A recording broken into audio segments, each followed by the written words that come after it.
Hello everyone. Today we will start the science next chapter of class 7, that is chapter 6, and the topic is physical and chemical change. Class 6 में भी हमने about changes पढ़ा था, changes around us, तो उसमें हमने सिर्फ reversible और इरिवर्सिबल को डिस्कस किया था. यहाँ पर हम further physical and chemical change को डिस्कस करेंगे. So let's start. Physical change को समझने से पहले वी शुड नो कि फ़िज़िकल प्रॉपर्टीज़ क्या होती हैं. तो वो सारी प्रॉपर्टीज़ जैसे कि शेप हो गया, साइज़ हो गया, कलर हो गया, स्टेट हो गया. लाइक आइस है तो वो जब आइस सॉलिड फॉर्म में होती है, मेल्ट हो जाती है तो लिक्विड फॉर्म में हो जाती है, and when we vaporise it, boil it changes into gaseous state. तो ये स्टेट्स होते हैं. ये हमने पहले भी डिस्कस किया हुआ है about 3 state, solid, liquid and gas. तो ये सारी जो प्रॉपर्टीज़ हैं, एक्सटर्नल प्रॉपर्टीज़ है, शेप हो गया, जैसे रबर बैंड है, उसको स्ट्रेच कर देते हैं एंड जब स्ट्रेच से आप फोर्स हटा देते हो, it come backs to its normal और ओरिजिनल साइज और शेप. सो शेप हो गया, साइज़ हो गया, कलर हो गया, स्टेट हो गया, ऑल दीज आर दी एक सब्सटेंस का फिज़िकल प्रॉपर्टी. उनको क्या बोलेंगे हम? फिज़िकल प्रॉपर्टीज़ हैं. तो इन सारी प्रॉपर्टीज़ में जब चेंज आता है तो हम उसको फिज़िकल चेंज बोल देते हैं कि that a change in which a substance undergoes a change in its physical property. यानी कि ऐसा चेंज जिसके अंदर सब्सटेंस की फ़िज़िकल प्रॉपर्टीज़ में चेंज आए, उसको हम फिज़िकल चेंज बोलते हैं.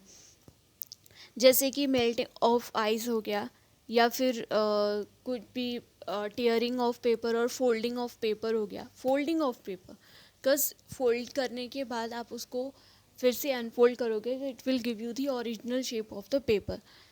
तो फिज़िकल चेंज में क्या होता है? इट इज़ रिवर्सिबल, यानी कि वापस से आप उसको उल्टा कर सकते हैं. It can be reversed. और इसमें क्या होता है कि no new substances formed in this change. इस चेंज के अंदर कोई भी नया सब्सटेंस फॉर्म नहीं होगा. जैसे कि अगर हम आइस को ही मेल्ट कर रहे हैं तो उसमें कोई न्यू सब्सटेंस नहीं फॉर्म हुआ है, बस एक स्टेट जो है सॉलिड से लिक्विड फॉर्म में आ गया है. जैसे कि ये एग्जांपल है मेल्टिंग ऑफ आइस और folding of paper. Next we will discuss about chemical change.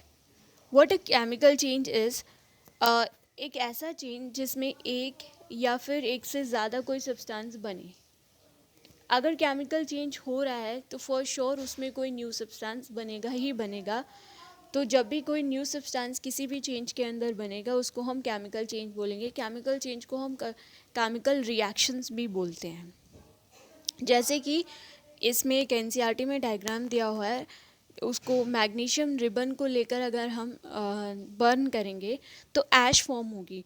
तो वो जो ऐश फॉर्म हुआ है वो क्या है? एक न्यू सब्सटेंस है. जैसे कि टेक अ मैग्नीशियम रिबन, उसको क्लीन करके वी बर्न इट, तो ऐश प्रोड्यूस हुआ. ऐश क्या है? एक नया सब्सटेंस, यानी कि वो राख जो बनी है वो एक नया सब्सटेंस है. इसकी इक्वेशन ऐसी हो सकती है कि मैग्नीशियम प्लस O2. O2 कहाँ से आया? एयर से. एंड वी नो कि air is oxygen is important for burning. तो ये क्या है? हमने जब बर्न किया तो ऑक्सीजन अप्लाई हुआ है मैग्नीशियम के साथ, तो इसने क्या बना दिया? Magnesium oxide. तो Mg plus O2 will give you MgO, that is magnesium oxide. And this magnesium oxide is the new substance form. और जहाँ भी न्यू सब्सटेंस फॉर्म हो रहा है that is a chemical change. Next एक activity दी हुई है, उसमें हमने दो ये बीकर लिए हुए हैं. इसमें क्या किया कि कॉपर सल्फेट को लिया वाटर के अंदर. वाटर में कॉपर सल्फेट डाला, उसके अंदर सल्फ्यूरिक एसिड थोड़ा सा डाल दिया. उसके बाद हम देखेंगे कि उसका कलर क्या होगा? ब्लू. उस ब्लू कलर में से थोड़ा आप प्रिजर्व करके रखिए क्योंकि बाद में कलर कंपैरिजन के काम आएगा वो. तो जब उसको हमने रखा उसके बाद उसके अंदर एक आयरन नेल या फिर ब्लेड डाल सकते हैं. ब्लेड डालेंगे और हाफ एन आवर में अगर आप देखोगे तो उस सॉल्यूशन का कलर ब्लू से ग्रीन हो जाएगा.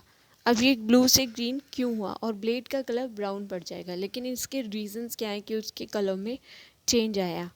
ये जो ग्रीन कलर है वो एक नए सब्सटेंस के बनने से आया, क्योंकि जो ब्लेड पर आयरन था that combined with copper sulphate.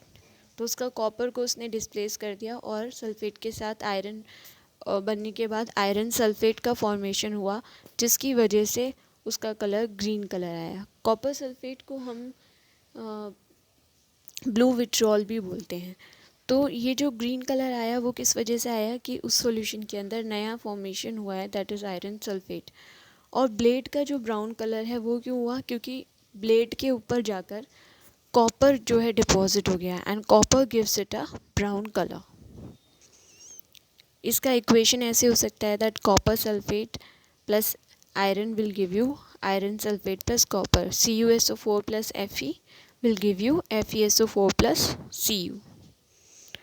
अब एक और उसमें एक्टिविटी दी हुई है कि अगर विनेगर के साथ हम बेकिंग सोडा, यानी विनेगर में एसिड कौन सा होगा, एसिटिक एसिड, और baking soda is a base जिसमें क्या होगा, सोडियम हाइड्रोजन कार्बोनेट, तो उसके साथ वो कार्बन डाइऑक्साइड प्रोड्यूस करेगा। अब इस कार्बन डाइऑक्साइड, जब ये दोनों मिक्स हुए और कार्बन डाइऑक्साइड बनाया, इस कार्बन डाइऑक्साइड को अगर हम लाइम वाटर के साथ पास करते हैं, pass this carbon dioxide in lime water, इसको लाइम वाटर में अगर हम पास करेंगे तो क्या होगा कि जो लाइम वाटर का कलर है वो मिल्की हो जाएगा और एक नया सब्सटेंस जिसको हम बोलते हैं calcium carbonate CaCO3 will be produced.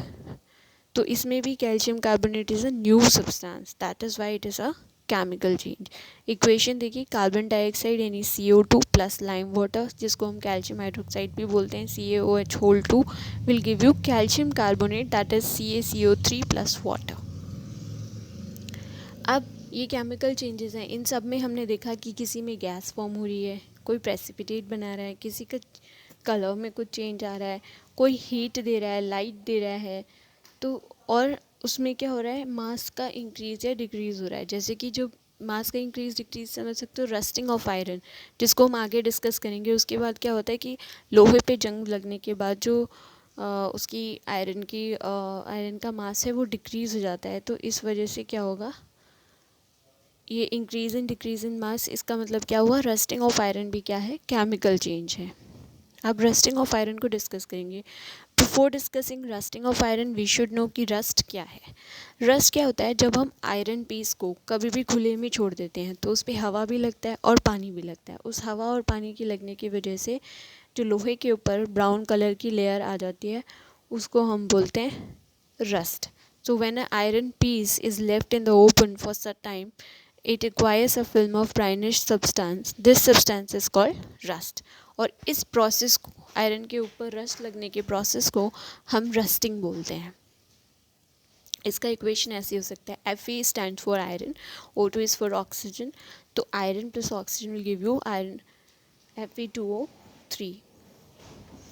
और फॉर रस्टिंग एक दो इम्पॉर्टेंट चीज़, that is oxygen is also very important and as well as water is important. So oxygen and water यानी ह्यूमिडिटी यानी मॉइस्चर का होना बहुत ज़्यादा ज़रूरी है। जितना ज़्यादा मॉइस्चर होता है एनवायरनमेंट में, उतनी ज़्यादा फास्ट रेट होता है रस्टिंग का, और इस रस्टिंग की वजह से आयरन की जो क्वालिटी है वो ख़त्म होने लगती है एंड इट ब्रेक्स अल्टीमेटली। तो आयरन को बचाने के लिए, यानी कि जो हमारे गेट्स होते हैं, पाइपलाइंस होती हैं, इन सब को बचाने के लिए हमें क्या करना होता है, we have to stop rusting. तो इस रस्टिंग को हम कैसे रोक सकते हैं, एक बहुत सिंपल वे है, इज़ बाय पेंट। हम लोग पेंट करते हैं एवरी ईयर आयरन के ऊपर, ताकि जो आयरन है वो गेट है या कुछ भी आयरन का सब्सटेंस है, उसको अगर हमें बचाना है तो we use to paint it, और उस पर ग्रीस ऑयलिंग करनी, ग्रीस लगाना, पेंट लगाना, ये सब करते हैं just to prevent the rusting. और एक दूसरा वे क्या हो सकता है कि जिंक की लेयर, अगर हम कोई मेटल है जैसे जिंक या क्रोमियम है, उसकी लेयर को अगर हम आयरन पे लगा देते हैं तो उस वजह से भी क्या है, बहुत हद तक हम रस्टिंग को रोक सकते हैं। तो ये जो प्रोसेस होता है जिसमें हम क्या करते हैं, जिंक की लेयर जो है आयरन के ऊपर चढ़ाते हैं, उसको हम गैल्वेनाइजेशन बोलते हैं। क्वेश्चन आता है दैट डिफाइन गैल्वेनाइजेशन और व्हाट इज़ गैल्वेनाइजेशन, और during galvanisation which layer of metal is deposited over iron. So we should know, when we deposit a layer of zinc over the iron, this process is known as galvanization, and this process is done for the prevention of rusting. तो galvanization याद रखना है कि rusting को prevent करने के लिए एक बहुत इंपॉर्टेंट प्रोसेस है, दैट इज़ गैल्वेनाइजेशन। और एक टर्म हम जो यूज़ करते हैं, स्टेनलेस स्टील, तो ये क्या होता है, स्टेनलेस स्टील में क्या होता है कि जो आयरन है उसको कार्बन या कोई भी मेटल जैसे क्रोमियम हो गया, निकल हो गया या मैग्नीज हो गया, इन सब के साथ मिक्स करके आयरन से जो स्टील बनाई जाती है दैट इज़ स्टेनलेस स्टील। इसमें क्या होता है, इट डू नॉट रस्ट। इन ये जो आयरन के साथ जब हम ये सारे मेटल्स मिला देते हैं तो ये रस्टिंग को क्या करता है, रोक देता है, तो रस्टिंग नहीं होती है, so it's good quality for us. Next जो इसमें लास्ट चीज़ दी हुई है that is crystallisation. So crystallisation you should know कि क्या होता है क्रिस्टलाइजेशन।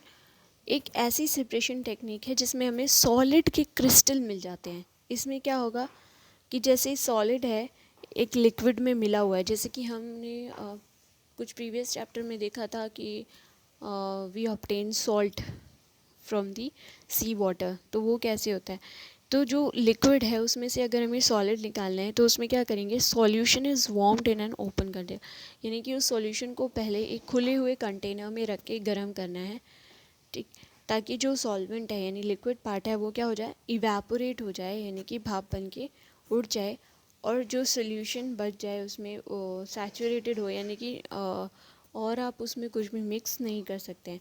वो जो उस सॉल्यूशन को फिर हम कूल डाउन करेंगे, उसको ठंडा करेंगे, जो सॉलिड है वो क्या हो जाएगा, सॉल्यूशन से बाहर निकल आएगा और क्रिस्टल जो है वो अपीयर हो जाएंगे।